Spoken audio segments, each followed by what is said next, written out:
వెలగపూడి సచివాలయంలోని హోంశాఖ ఛాంబర్లో ఏపీ హోంమంత్రి అనితతో భేటీ అయ్యారు దివంగత మాజీ మంత్రి వైఎస్ వివేకానంద తనయ డాక్టర్ వైఎస్ సునీత. తన తండ్రి వైఎస్ వివేక హత్య కేసుపై న్యాయ పోరాటంపై అనితతో చర్చించినట్లు తెలిసింది. వివేక హత్య కేసులో చోటు చేసుకున్న పరిణామాలను హోంమంత్రి దృష్టికి తీసుకెళ్లారు. కేసును విచారిస్తున్న సిబిఐ అధికారులపై తప్పుడు కేసులు పెట్టిన విషయాలను కూడా చర్చించారు. ఈ కేసులో ఉన్న సాక్షులను బెదిరించి కేసును నీరుగార్చే ప్రయత్నాలు జరుగుతున్నాయని, ఈ కేసు విచారణలో రాష్ట్ర పోలీసులు సంపూర్ణ సహకారం ఉండేలా చూడాలని కోరినట్లు తెలిసింది. సునీత ప్రస్తావించిన పలు అంశాలపై హోంమంత్రి అనిత సానుకూలంగా స్పందించినట్లు సమాచారం.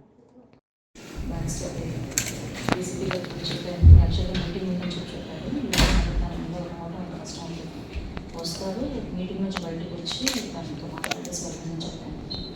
ఒకసారి మీరు అయిపోయిన తర్వాత ఒకసారి డీసీపీ ఆఫీస్ కదండి, DCP office DCP already DCP గారు కూడా చెప్పాను.